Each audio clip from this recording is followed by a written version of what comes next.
Salam, hər vaxtınız xeyirli olsun. Sayğıdəyər 14 TV televiziyasının izləyiciləri, hər birinizi xoş gördük. 14 TV'nin efirində Misra verilişinin növbəti proqramı ilə qarşınızdayıq.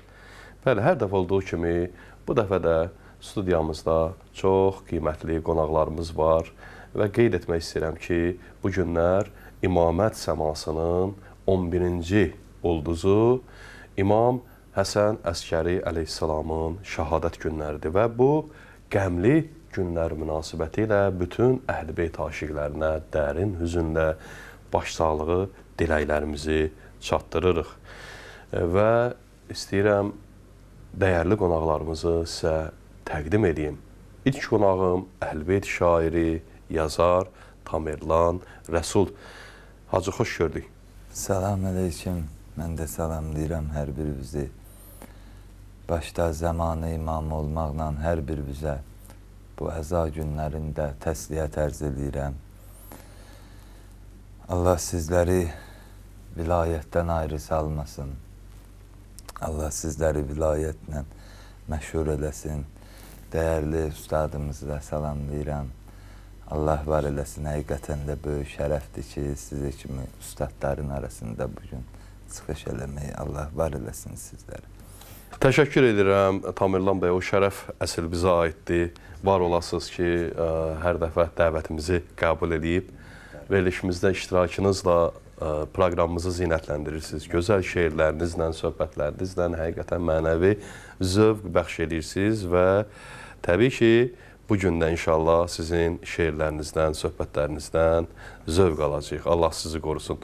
Və növbəti qonağımı təqdim etmək istəyirəm. Növbəti qonağım çox qiymətli Əhl-i Beyt məddahı Rozaxan, Ustad Hacı Teymur Şirvanlı. Hacı, xoş gördük. Selamun aleyküm. Mən də salamlayıram sizləri və bizləri izləyən tamaşaçıları və təşəkkür edirəm. Əvvələn bu cür bir proqram hazırladığınıza görə və bizləri dəvət elədiyinizə görə Allah Teala inşallah İmam Həsən Əskəri əleyhissalamın hörmətinə sizlərə bu xidmətə görə böyük əcr versin, mükafat versin inşallah. İmam Zaman ağanı görənlərdən olasınız. Bizlər də sizin yanınızda. Təşəkkür edirəm Hacı. Var olasınız, minnətdarlığımı bildirəm. Allah sizi qorusun. İnşallah verilişimiz boyu sizin də gözəl səsiniz, avazınız proqramımızı zinətləndirəcək. Var olasınız və gözəl vurğuladınız. İmam Həsən Əskəri əleyhissalam haqqında danışdığımız zaman təbii ki, digər imamlarımızda olduğu kimi çox ağır, məşəqqətli, zülmlə dolu bir həyat yada düşür. Və ən əsası da qeyd etmək yerinə düşər ki, bizim sonuncu imamımız, zamanəmizin rəhbəri, 12-ci imamımızın atasıdır, Həzrəti Məhdi Əcəlallahu Fərəcahu Şərif. Allah imamımızın da zuhurunu təcil eləsin və əlbəttə ki, bu münasibətlə də İmam Zaman ağamıza da başsağlığımızı çatdırırıq inşallah. Bəli, Tamerlan bəy, qeyd elədim və əlbəttə ki, toxundum bu məsələyə. İmam Həsən Əskəri əleyhissalamın həyatı da digər imamlarımız kimi çox çətin, məşəqqətli və dövrün istibdadının ciddi nəzarət altında keçmişdir. Ümumiyyətlə Əhl-i Beytə olan bu zülmlər Əhl-i Beyt dostlarının da istirabına səbəb olmuşdur. Bütün dövrlərdə əlbəttə. Heç təsadüfi deyil ki, müxtəlif zamanlarda şairlər, yazıçılar öz əsərlərində onların məzlumiyyət dolu dünyasını işıqlandırmışdır. Ümumiyyətlə, istəyirəm elə Hacı hər ikinizə təbii ki, bu sual ünvanlanır. İlk öncə mən istəyirəm Tamerlan bəy cavablandırsın. Əhl-i Beytə olan bu zülmlərin kökündə nələr dayanırdı? Təşəkkür edirəm suala görə, minnətdaram. Dəyərli ustadımızdan da üzr istəyirəm, çıxış edirəm və dəyərli ruhanilərimizdən üzr istəyirəm. Sual çox gözəl sualdır. Bunların arxasında, bu zülmlərin arxasında 3 səbəb dayanırdı. Dünya məhəbbəti, insanların cahilliyi, bir də nifrət. İslam özü təzə-təzə yayılmağa başlayanda o dövrdə Mədinədə, Məkkədə insanlar var idi, artıq bir nüfus sahibi idilər. Onların sözü eşidilirdi hər yerdə. Onlar bir var dövlət sahibi idilər. Onlar o dünyanı itirməkdən qorxurdular. Hətta Peyğəmbərə də təklif eləmişdilər ki, sənə nə istəsən verərik, sən bu fikirdən daşın, nə istəyirsən veririk desin. Peyğəmbər də orada gözəl cavab vermişdi ki, günəşi sağ əlimə, ayı bir əlimə versəz, mən yenə yolumdan dönməyəcəm, yenə də bu İslami haqqın sözünü yayacam. Birinci səbəb dünya məhəbbət idi, ikinci səbəb də kin-küdurət idi.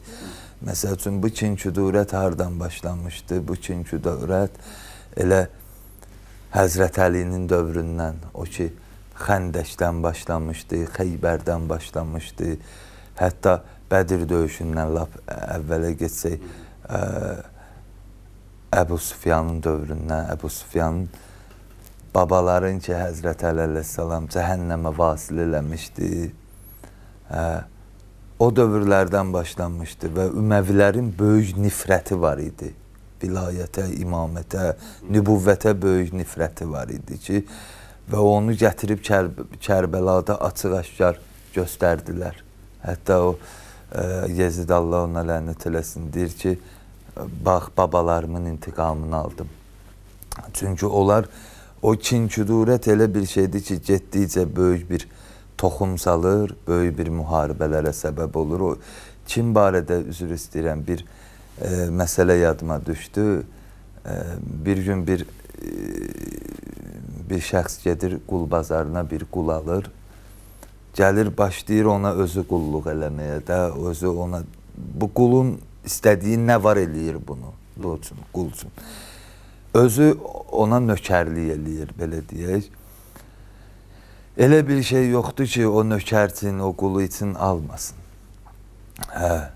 Buna bir 20 il, 30 il belənçiyinə bir dənə xidmət eləyir. Axırda gəlir bunun vaxt vədə, ölüm vaxtı çatanda qul gəlir, deyir ki, bəs siz mənə bu qədər yaxşılıqlar eləmişsiniz, məni qul olmaqdan çıxardıb öz ağılınız dərəcəsində baxmışsınız da mənə. Mən heç hiss eləməmişəm, mən sizin qulunuzam bu qapıda.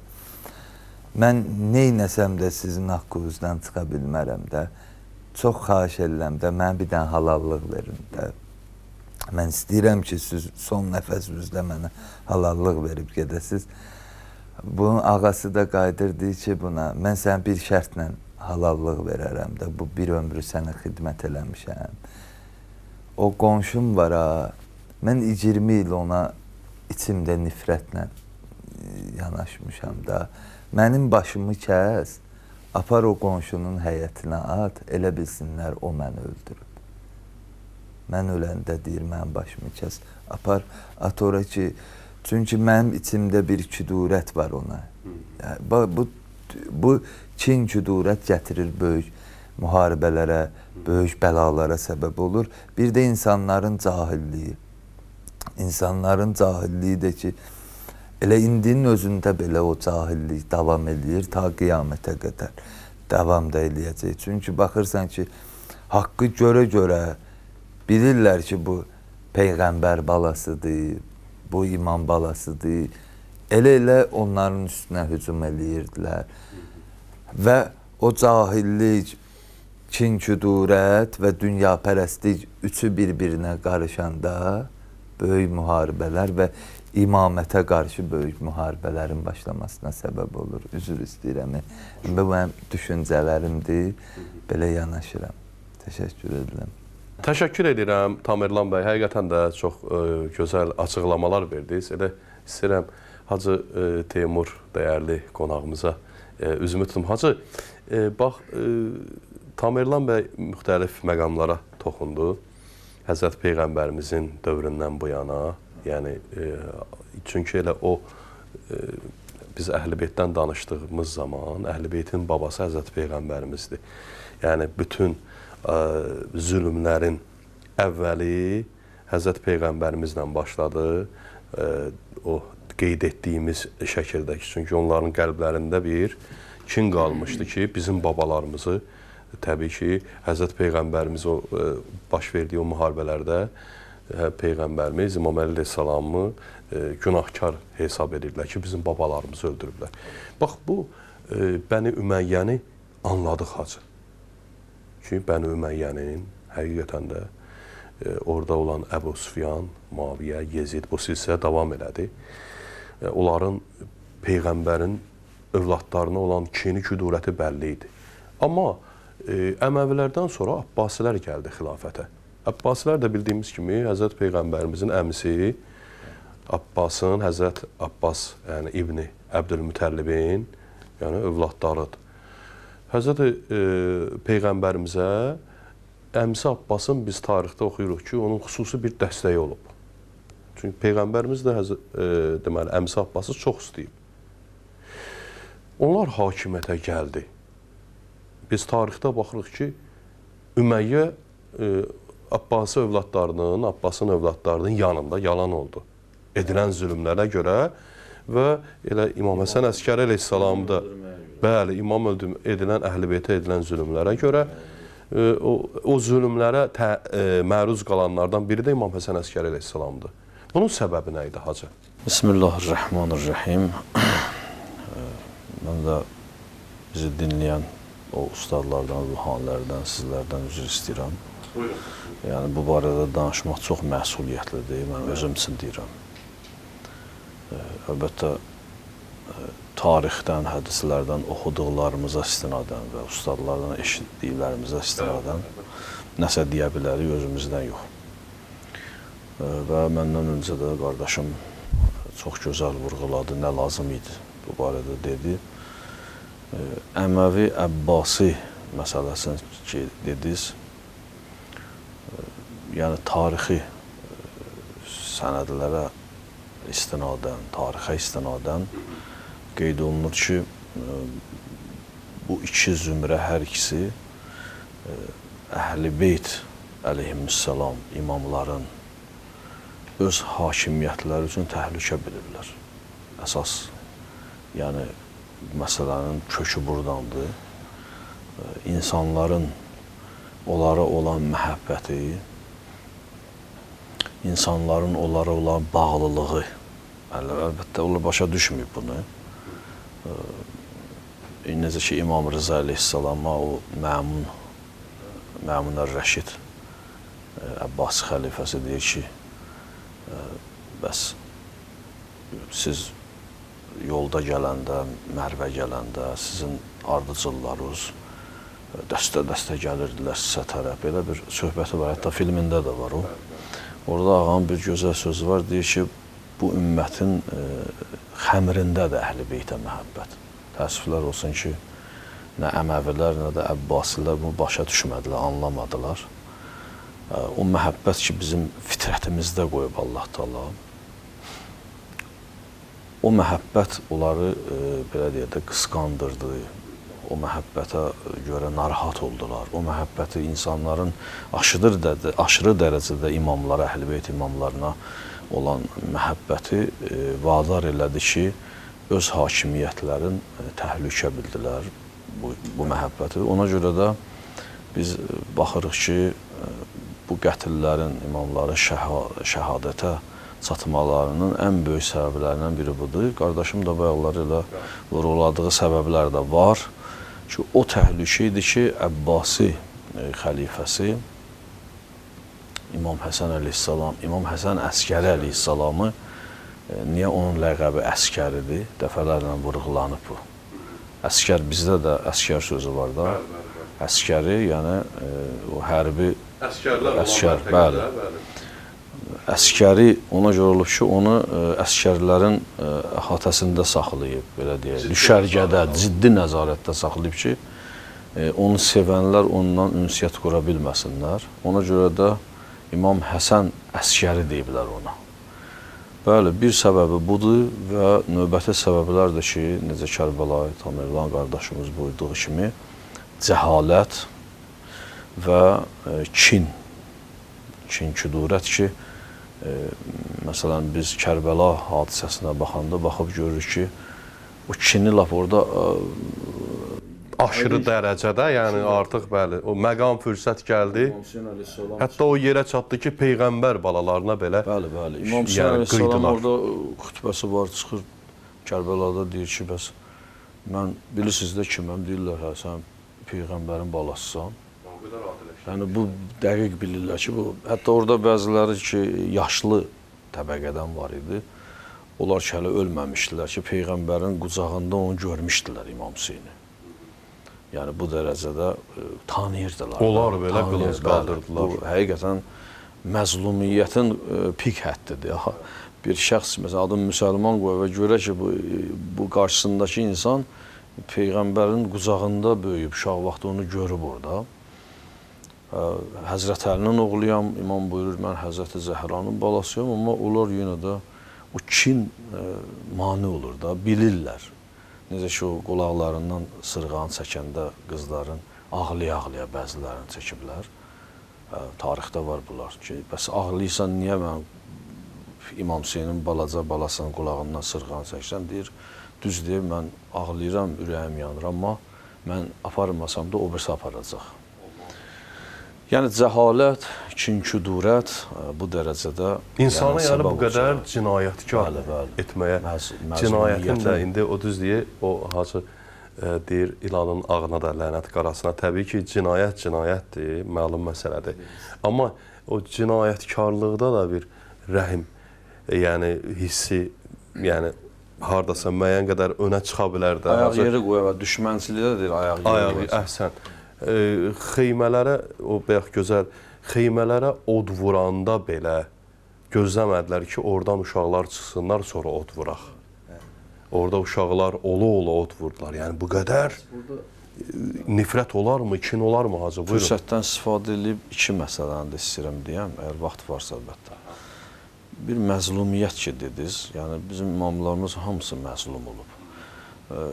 Amma bəzi Əhl-i Beyt tərəfdarı, Əhl-i Beyt yolu gedənlər, Əhl-i Beyt məhəbbəti qəlbində daşıyan insanlar, məsələn, biz İmam Hüseynə məzlum deyəndə o sözü qəbul eləmirlər. Əlbəttə, bu başa düşməməzlikdən irəli gəlir. Yəni, məzlum zülmə məruz qalan deməkdir də. Bəzən deyirik ki, Hüseyn məzlum, görürsən ki, bəzi adamlar var, hətta mənim özümə etiraz edib ki, imama məzlum demək olmur. Yəni, elə başa düşür ki, yəni yazıq kimi də belə deyək. Nəuzubillah, məsələn, mağmun kimi. Yəni, bir zalim var, zülm eləyən, bir zülm var, bir də zülmə məruz qalan var. Yəni, İmam Hüseyndən o yana zülmə məruz qalan yoxdur. Əlbəttə, bütün imamlar hamısı zülmə məruz qalıb. Amma məzlumiyyət, yəni, bunlar məzlum olub da, bunu belə. Bir də ki, biz ziyarətə gedəndə mən fürsətdən istifadə edib bunu da demək istəyirəm. Təəssüflər olsun ki, Əhl-i Beyt dostları içərisində mən demirəm, mən özüm imaməti başa düşmüşəm, amma bunu başa düşmüşəm ki, yəni ustadlardan bunu öyrənmişəm ki, imamların arasında fərq qoymaq olmaz. İmamət baxımından fərq qoymaq. Düzdür, Həzrəti İmam Hüseyn əleyhissalamın başına gələnlər heç bir imamın başına gəlməyib. Yəni, bir misal kifayət eləyər ki, İmam Hüseyn kimi heç bir imamın başı neyziyə vurulmayıb. Bu öz yerində. Ola bilər məzlumiyyət baxımından İmam Hüseyn əleyhissalamın məzlumiyyəti daha böyükdür. Amma bütün imamlar məzlum olub. Amma bəzi dostlar var ki, görsən, məsələn, mən özüm şahid olmuşam. Biz bir dəfə ziyarətə gedəndə, bir neçə dəfə olub bu. Bilməm, bəlkə sizə də rast gəlib. Məsələn, sərhədi keçəndə İraqda avtobusla Samirə yaxın olub. Məsələn, İmam Həsən Əskəri əleyhissalamın ziyarəti fərz eləyək ki, bir yarım saatlıq, bir saatlıq yoldur. Amma Kərbəla, məsələn, bir 4 saatlıq yoldur. Orada təklif olunub şeylər, biz buradan gedək Samirədə. İmam Həsən Əskəri əleyhissalamın qəbri oradadır. Başqa İmam Əli Nəqi əleyhissalamın iki məsum imamın qəbri. İmamdan gedir də söhbət. İmamət baxımından nə fərqi var? İmam Hüseyn ya İmam Həsən Əskəri əleyhissalam. Bunlar 12 nurdur, eyni. Yəni, mən yenə deyirəm, bunu ustadlardan bu cür öyrənmişəm. Yəni, özümdən bunu demirəm. Amma məsələn, orada görmüşəm ki, avtobusda, o zəvvarların içərisində bəzi əzizlər qəbul eləməyiblər ki, yox, Kərbəliyə gedək. Sanki başa düşməyərək eləyiblər bunun ki, sanki elə bil bu imam məsələn də nəuzubillah, bilməm onu necə ifadə edeyim, yəni ziyarəti balacadırmı ya, o da başa düşməməzlikdən, yəni mən buradan fürsətdən istifadə etmək istəyirəm ki, İmam Həsən Əskəri ağanı ziyarət eləmək, elə İmam Hüseyin ağanı ziyarət eləmək, imamdır. Yəni bunların arasında fərq qoymaq olmaz. İnşallah Allah bizə o gözəl ziyarətləri nəsib eləsin inşallah. Amin. Təşəkkür edirəm. Tamerlan bəy, bu məqamda istəyirəm ki, bir gözəl İmam Həsən Əskəri əleyhissalamdan bir gözəl şeir parçası dəyərli izləyicilərimiz üçün təqdim edəsiniz. Buyurun. Bismillahirrahmanirrahim. Bir daha təşəkkür edirəm. Söz verdiyiniz üçün minnətdaram. Allah razı olsun. Bu şeiri elə gecə yazmışam. Etdi vida əhli vilayətlə Həsən Əskəri. Etdi vida əhli vilayətlə Həsən Əskəri. Çün yetirildi o gecə qətlə Həsən Əskəri. Bircə nəfəs qoymadı gözdən onu Əbbasilər. Bircə nəfəs qoymadı gözdən onu Əbbasilər. Ömr elədi eyni əsarətlə Həsən Əskəri. Həqiqətən də onu çox diqqət mərkəzində idi. Həm də zamanı imamı gələcəkdi deyə diqqət mərkəzində idi ki, İmamı öldürsünlər, yəni doğulan imamı. Gizli görüşlərlə hədislər ötürüb ümmətə. Gizli görüşlərlə hədislər ötürüb ümmətə. Saxladı dini min əziyyətlə Həsən Əskəri. Maşallah. Cəhd elədi aldada bu ümmətin nəsranilər. Cəhd elədi aldada bu ümmətin nəsranilər. Onları ram etdi məharətlə Həsən Əskəri. O ki, yağış yağmırdı, Mötəmidin dövründə də səhv eləmirəmsə, yağış yağmırdı. Həmin o xristiyan keşişlər gəldilər ki, biz dua eləyərik, yağış yağar. Onlar da gedirdilər o həmin səhraya dua eləməyə, Samirrada. Birdən leysan töküldü, göy qaraldı. Sonra həmin dövrdə də İmam Həsən Əskəri həbsdə idi, zindanda idi. Mötəzin dövründə səhv eləmirəmsə, üzr istəyirəm. İmam Həsən Əskəri Mötəz dedi ki, imamla görüşməliyik də mütləq. Gəldi, görüşəndə İmam Həsən Əskəri dedi ki, onun əlində Peyğəmbər sümüyü var. O Peyğəmbər sümüyü aşkara çıxanda Allah yağış yağdırar, leysan tökər. Həmin o Peyğəmbər sümüyünə alladırdı cəmaatı. Artıq nə qədər insan dindən çıxmağa doğru gedirdi. Cəhd elədiyi allata bu ümməti nəsranilər. Onları ram etdi məharətlə Həsən Əskəri. Hakimiyyət qorxuya düşməkdə idi get-gedə. Hakimiyyət qorxuya düşməkdə idi get-gedə. Qorxdu ki, qüdrət tapa izzətlə Həsən Əskəri. Cavan imam idi, 28 yaşı var idi. Mötəmidin zəhrinə tuş gəldi cavan sərvərim. Mötəmidin zəhrinə tuş gəldi cavan sərvərim.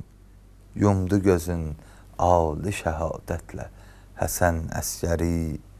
Yumdu gözün ali şəhadətlə Həsən Əskəri. Təşəkkür edirəm hər birinizə. Var olasınız Tamerlan bəy. Allah təbinizə, ilhamınıza bərəkət versin. Elə imamın keçdiyi o həyatı bu qəzəlinizdə elə qısaca olaraq elə bir xronoloji şəkildə qeyd elədiniz. Baş verən əsas o müəyyən hadisələri.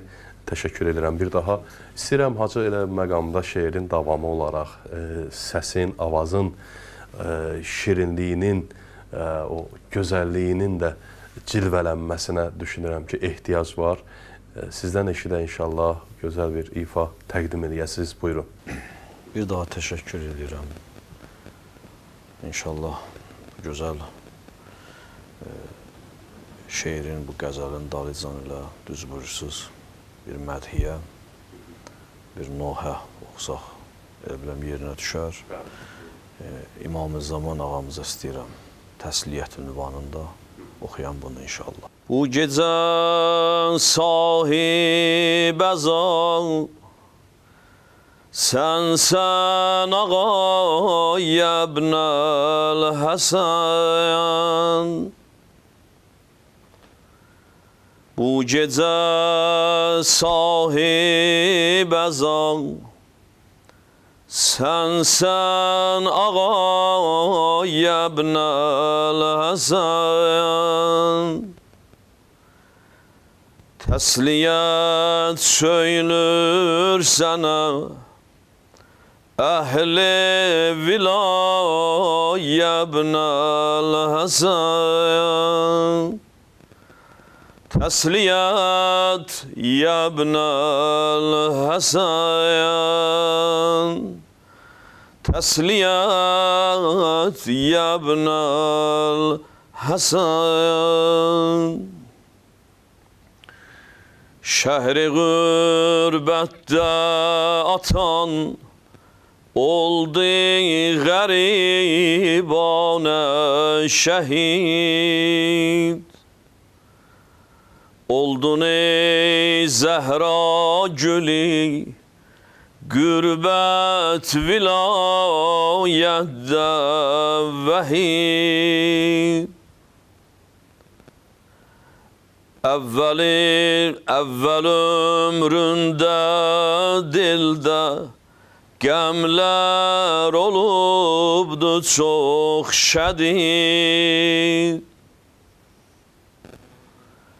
Dərdi cansuzə sən oldun Mübtəla yəbnəl Həsən Təsliyyət yəbnəl Həsən Təsliyyət yəbnəl Həsən Uff ola bu aləməm Tazə var idi 5 yaşın Sındı qəlbin qüssədən Axdı cəmalə göz yaşın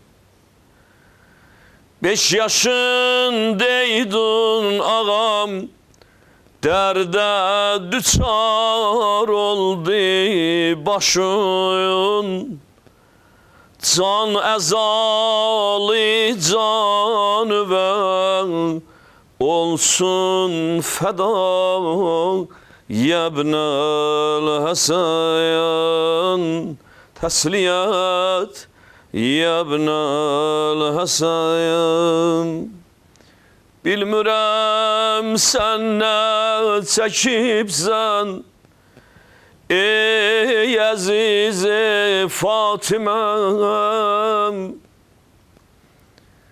Taqət eylibsən uşaqlıqdan Bu can fərsağəmə İmam-ı Zaman Var yeri həşrə kimi etsən həmişə zəmzəmə Ey olayan dildə qəmi bi intihaya yəbnəl Həsən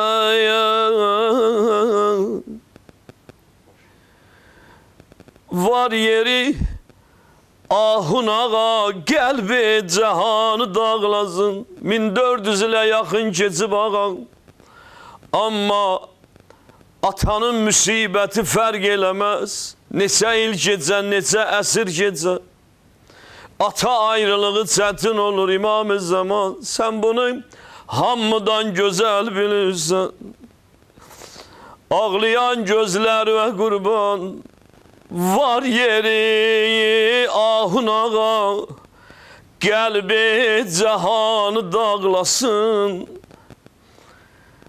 Həşrəcək qəlbin darıxsın, gözlərin qan ağlasın. Möminlər bu qəmdə daim başa qarə bağlasın. Oldu roşən gündüzün Leyli düca yebnel Hasan. Tesliyat yebnel Hasan. Tesliyat yebnel Hasan. Esselamu aleyke ya Eba Abdillah ya.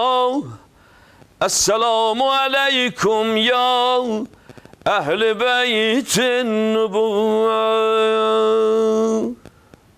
Hacı, təşəkkür edirəm. Allah səsinizi, özünüzü, avazınızı qorusun. Bu cəmiyyətimizə çox görməsin. Sizi var olasınız bir daha.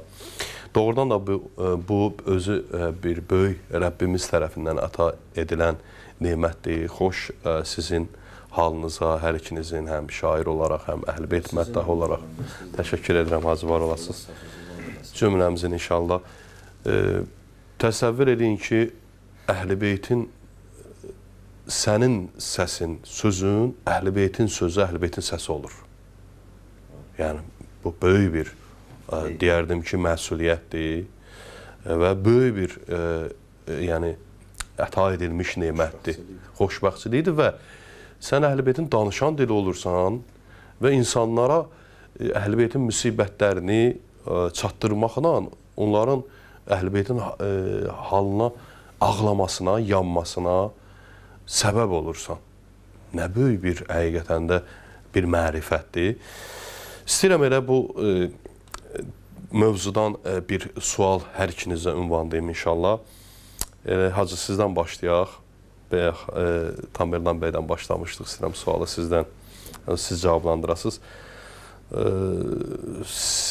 Siz bir Əhl-i Beyt məddahı kimi, həmçinin də Tamerlan bəy, siz də bir Əhl-i Beyt şairi kimi biriniz səsinizlə, biriniz sözünüzlə Əhl-i Beytin müsibətlərini tərənnüm edirsiniz. Bu işi özünüzə vəzifə bilməyinizin səbəbinin, belə deyək, yəni əsas səbəb olan hansı amillər oldu? Siz özünüz də gözəl Əhl-i Beyt məddahı olaraq. Təşəkkür edirəm, Hacı, var olasın. Allah səsini var eləsin. Həqiqətən də çox gözəl xidmətləriniz var. Bunları yəqin ki, gözəl bilirsiniz. İndi mən ümumiləşdirib bir söz demək istəyərəm. Yəni, əlbəttə, bir neçə səbəblər var, amma o səbəbləri də desək, gəlib bir nöqtədə birləşir ki, bu bir xidmətdir. Mən elə bilirəm, ömrümüzü veririk, səsimizi bəyan edirik kimi Əhl-i Beytə və bunu bir xidmət ünvanında bu işləri görürük ki, Peyğəmbər və onun balalarının müsibətini insanlara çatdırmaqla həm xidmət eləyək bu məktəbə, Əhl-i Beyt məktəbinə. Elə bilirəm, o biri səbəblər də açıqlansa, yenə gəlib bura çıxar, yəni xidmət. Və nəticə etibarilə yenə də bu işi görən istər şair olsun, istər məddah olsun, istər ruhani olsun, təbii ki, onun da qarşılığı mütləq olacaq, yəni savab əldə eləyir. Çünki bizim məşhur hədisimizdir, yəni deyirəm, bu sözləri demək, ruhanilərin işidir, biz onlardan öyrənirik, ola bilər, haradasa səhv eləyərik. Amma bu məşhur hədisi də yəqin ki, bunu eşitməyən, oxumayan yoxdur ki, İmam Cəfər Sadiq əleyhissalam buyurur ki, hər kəs ağlıya, ağlada, özün ağlayana qoşa, oxşada, behişt ona vacib olar. Yəni, bunun savabı nədirsə gör, insana behişti vacib eləyər. Yenə deyirəm, amma niyyət gərək xidmət ola da, yəni ki, Peyğəmbər balalarına o məktəbə xidmət eləmək ünvanında olsa, qatqı olmasa, sırf niyyət olsa, bəli. İndi o qatqının içində çox şeylər ola bilər. İndi mən istəmirəm o xırdaqlığa gedən, bəli, amma bir riya, bəli, elə belə desək, bir riya olsa, sırf o məktəbə xidmət ünvanında olsa, mütləq qarşılığı olacaq. İmam buyurduğu kimi, yəni behişt vacib olur. Behişt vacibdirsə, deməli, onda nə böyüklükdə savab var ki, yəni o behişti vacib bilir. Mən qısa bu şəkildə demək istəyirəm ki, xidmət ünvanındadır. Bunu ona görə özümüzə vəzifə bilirik. Doğrudan da belədir, Tamerlan bəy. Əhl-i-Beytin qapısına mən ümumiyyətlə indi hər birimiz biz Əhl-i-Beyt məclislərində olduğumuz zaman o məclislərin ab-havası, o məclislərin xüsusi özünə məxsus halı, təbii ki, biz də yaşayırıq o halı və dəyərli ruhanilərimizin də dilindən bu barədə biz dəfələrlə hazır eşitmişik ki, çox gözəl vurğuladınız ki, Əhl-i-Beyt səmimiyyəti xoşlayır. Yəni, Əhl-i-Beytin qapısına gəlirsənsə səmimi gəl. Çox gözəl vurğuladınız o. Bir dəfələrlə, yəni bu barədə söhbətlərdə, yəni bu mövzuda danışılıb. Elə deyilmi, Hacı? Elədir, elədir. Mən üzr istəyirəm ustaddan da, sizdən də üzr istəyirəm. Həqiqətən də bu xidmətlər bizim borcumuzdur, bu qapıda xidmət eləmək. Mən belə yanaşıram ki, bu vəzifəni belə deyək də, həqiqətən də belə deyək də, bizim özümüzdən çox böyük bir vəzifədir bu. Allah sadəcə nəsib eləyib də, düzdür, İmam Hüseyn qapısında, vilayət qapısında, imamətin qapısında başmaq cütləyən də, ruhani də eyni vəzifəni eləyir. Yəni, o məclislərin başı, ayağı yoxdur da, belə deyək. Mən belə yanaşıram ki, məsələyə üzr istəyirəm, ustad çox gözəl vurğuladı, imama bir köməkdir. Bu, zamanənin imamına bir köməkdir. Həqiqətən də, məsəl üçün, sizi kimi ustadların səsi ilə görün, nə qədər cavanlar baxır, maraqlanır. Məsəl üçün, bir dövr var idi, siz var idiniz, indi maşallah gənc mərsiyə deyənlərimiz var, Noha xanlarımız var. Həqiqətən də siz böyük köməklər eləmişsiniz bu yolda, bu xidmətdə. Həqiqətən də, məsəl üçün, mən özüm də həmin o xutbələrə, həmin o mərsiyələrə qulaq asmışam. İçimdə bir eşq yaranıb ki, görəsən, mən də nəsə yaza bilərəm. Mən də nəsə yaza bilərəm deməyim, mən də bu yola bir kömək eləyə bilərəm. Elə bil ki, böyük bir belə deyək də, bir ev tikilir. Biri deyir ki, bir dənə vedrə palçıq mən də aparım da, bəlkə kömək eləyirəm ora nəsə, bir sarayın tikilməyinə. Bu da həqiqətən də bizim bu köməyi Allah bizə nəsib eləyib var, bu imama kömək eləməyi, xalisanə kömək eləməyi bizə ki, nəsib eləyib, o böyük bir neymətdir. İnsanlar, sadəcə bir söz demək istəyərdim, üzr istəyirəm. Bəzi insanlar olur ki, istər şair, istər məddah və yaxud başqa, mən görmüşəm də, çox üzr istəyirəm, çox üzr istəyirəm. Cavanlardan söhbət gedir, bir-iki mərsiyə oxuyur, baxırsan ki, bu hərəkətlərində, davranışlarında biraz dəyişiklik var bunun. Mən sözümü o insanlara demək istəyirəm ki, yəni istəyərdim ki, bu yolda nə qədər kiçilsən, ucalacaqsan. Yəni, fikirləşməməlisən ki, mən iki mərsiyə oxumaqla məsəl üçün. Çünki mən həqiqətən də belə şeir yazanda həmişə baxıram ki, ilahi, gör nə qədər ustadlar var, böyük ustadlar var. Həmçinin mən üçün bu günləri böyük bir məsuliyyətdir elə sizin də qarşınızda hansısa bir şeiri təqdim eləmək. Çünki siz özünüz o mərsiyələri ki, məktəllərdən oxuyursunuz, axtarırsınız, araşdırırsınız və mən bayaq İmam Həsən Əskəridən şeir deyəndə o açıqlayırdım. Yəni, onu ona görə açıqlayırdım ki, yəni çox üzr istəyirəm. Yəni, O məqtəlləri siz məndən yaxşı bilirsiniz də. Ola bilər mənim hardasa bir səhvim olar. Siz onu məndə taparsınız ki, bu bəlkə belə deyil, belədir. Yəni, sözüm odur ki, bu köməklə qürurlanmaq yox, daha da istəmək lazımdır. Biz nə qədər ömrümüzün axırına qədər də bu qapıda kömək eləsək, yenə o qapıda olan o xidmətlərin zərrəsidir. Həqiqətən də o boyda Füzuli başmaq cütdüyüb. Hətta vəsiyyət eləyib ki, məni Kərbəlada elə bir yerdə dəfn eləyin ki, insanlar mənim üstümdən keçsin. Ucaldın qəbrim eybi dərdilər sən gö məlamətdən. Ki məlum ola dərdəhliyinə qəbrim ol əlamətdən. Üzr istəyirəm. Məzarım üstə qoymun mil.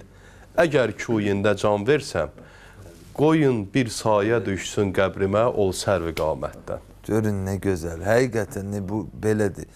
Yəni bizi nə xoş bizim halımıza ki, biz dövrün imamına kömək eləməyə çıxmışıq bu yola. Dövrün imamına qurban ver. Vaxtımız bilirəm azdır, amma o söz bir dəqiqə də olsa bu sözü istəyirəm deyəm. Yəni o sualınızın cavabı yenə xidmətə gəlib çıxır. Ki, yəni Azərbaycanımızın ədəbiyyatının da ayrılmaz hissəsidir də bu mərsiyə ədəbiyyatı. Elə bir növ həm də o ədəbiyyata xidmətdir. Bu yolu davam elətdirmək, Məhəmməd Füzuli və qeyri o dahilərimiz hamısı yazıb da İmam Hüseyn Ağada, mərsiyələr, nuhələr, qəzəllər. Təşəkkür edirəm hər ikiniz. Əlbəttə ki, mövzu o qədər doğrudan da həm də həm söhbətlərim olaraq o qədər gözəl nöqtələrə toxunursunuz ki, adam dayandırmaq istəmir söhbəti. Amma çox təəssüflə qeyd etmək istəyirəm ki, vaxtımız məhduddur deyə. Amma əlbəttə ki, növbəti proqramlarda elə sizi yenə də bir bərabər şəkildə istəyərəm qonaq şəklində dəvət edeyim. Yenə də bu mövzularda söhbətlər edərik. İstəyirəm bu məqamda Tamerlan bəy bir gözəl şeir yenə hədiyyə eləyəsiniz, zəhmət olmasa. Təşəkkür edirəm, bir daha söz verdiyiniz üçün minnətdarım. Elə bu şeiri Zamanə imamına münacat olaraq yazmışam. Qəlb o gün ki aldanıb, dünyanın oldu talibi. Qəlb o gün ki aldanıb, dünyanın oldu talibi. Qatdı məkruha hərami, müstəhəbbə vacibi. Tək ümid sənsən, gələk illər, əsirlər qaibi. Tək ümid sənsən, gələk illər, əsirlər qaibi. Ey bu dünyanın xiləskarı, zamanın sahibi. Bizləri hər gün qocaldan illərin hicranıdır. Vəslin həsrətdən yanan aşıqların dərmanıdır. Eyləmək üçün gizli qalmış sirləri faş gəl daha. Yoldan azmışlar olub şeytana yoldaş gəl daha. Ağla gəlməz çox müsibətlər verir baş gəl daha. Haqqı görmür, daşlayır qardaşı qardaş gəl daha. Haqqı görmür, daşlayır qardaşı qardaş gəl daha. Zülmü cəngində adamsız müctəba dövranıdır. Saxta dostluqlar ağa, şeytanın ətpeymanıdır. Fitnə əhli bizləri döndərdi Habil Qabilə. Sanki düşmən kimdir, dost kim istəmir dünya bilə. Ol səbəbdəndir yəqin vermir bəlalar fasilə. Ol səbəbdəndir yəqin vermir bəlalar fasilə. Gəl ağa, gəl ağam, sən gəl ki, gəlsin haqq deyən dillər dilə. Qanlı qəlblər, gizli qalmış sözlərin zindanıdır. Hər ürək çırpıntısı azadlığın üsyanıdır. Haqq qaradan getdi, batil oldu əvvəl ya imam. Haqq qaradan getdi, batil oldu əvvəl ya imam. qurdu daş qəlblərdə şeytan, daşdan heykəl ya imam. Çaresizlər ərşə doğru qaldırır əl, ya imam. Gözdən aramsız axan yaşlar deyir gəl, ya imam. Hər gün aşuradır, hər yer Kərbəla meydanıdır. Yer üzündə hər nə yer varsa bəla ünvanıdır. Min il qan içən kəslər bu gündə acdır, ac. Min illər qan içən kəslər bu gündə acdır, ac. Yer üzü qalmış günahın çevrəsində naəlac. Fitnə əhli, hilə əhli, bəsti qurdi təxti tac. Ey Xudanın höccəti, vardır sənə çox ehtiyac. Yox vəfa, çün bi vəfa dünya, cəfa ümmanıdır. Çarə yalnız əhl-i beytin Nuhunun tufanıdır. Ey nübüvvət, ey imamət, övliyalar höccəti, zikr edib hər gün sənin hicrinlə çəkdik möhnəti. Son nəfəs üçün can atan aşiqlərin son hacəti. Gəl daha bitsin bu ağlar gözlərin qəm möhnəti. Gəl daha bitsin bu ağlar gözlərin qəm möhnəti. Ömrümüz İsa'ya bənzər ömrümün ehsanıdır. Yusuf üzlüm kullən aləm hüsnüvün heyranıdır. Yusuf üzlüm kullən aləm hüsnüvün heyranıdır. Təşəkkür edirəm. Təşəkkür edirəm Tamerlan bəy. Allah sizi qorusun. Həqiqətən də çox möhtəşəm bir şeir idi. Əlbəttə ki, biz kimi inşallah İmam-ı Zaman ağamız özü qiymət versin. Və verilişimizin artıq sonuna yaxınlaşdıq. Mən sonda Hacı Teymur qardaşımdan bir ifa inşallah rica edəcəm. O ifa ilə də proqramımız inşallah bağlanacaq. Dəyərli izləyicilər, təşəkkür edirəm ki, bizi izlədiniz. Allah sizi qorusun. Allah sizə xoş günlər nəsib eyləsin inşallah. Növbəti proqramlarda görüşmək ümidi ilə sizi Allaha əmanət edirəm. Xuda hafiz. Aləmi imkanın gözəli, rəhməti Zəhra ədli Əli, lütf elə Zəhraya görə bu səsə səslir. Gəl ağacan aşiqlərə tazə nəfəs ver. Ey sahibi solət, gəl mədəni qeyrət. Ey sahibi solət, gəl mədəni qeyrət. Andola Əbbas'a bizi yordu bu firqət.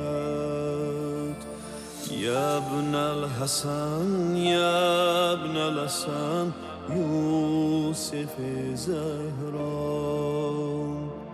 Yəbnəl Həsən, yəbnəl Həsən, Yusuf-i Zəhra. Sadəcə olaraq onu necə baxır, necə istifadə edirsən, hansı məqsədlə istifadə edir? Ki, sizin bəstəkarlıq qabiliyyətiniz də var, şeir yazmaq, bir çox ilahilərin hacətinizi, yəni orada sizə deyir pislik eləyənlərə siz yaxşılıqlarla cavab verməliyəsiniz. Məsəl üçün, yay vaxtıdır, dənizdə, orada, burada istirahət edir. Ələmdar yeganə adam idi ki, qətiyyən qoymurdu ki, biz onu imitasiya edəyik. Geçmişlərdə qalıb xəyalatımız. Hələ keçmiş zəifslənir, kaş o gün bugün olaydı bədələ. Bu bir şeydir. Haif gedir əldən müqamətimiz.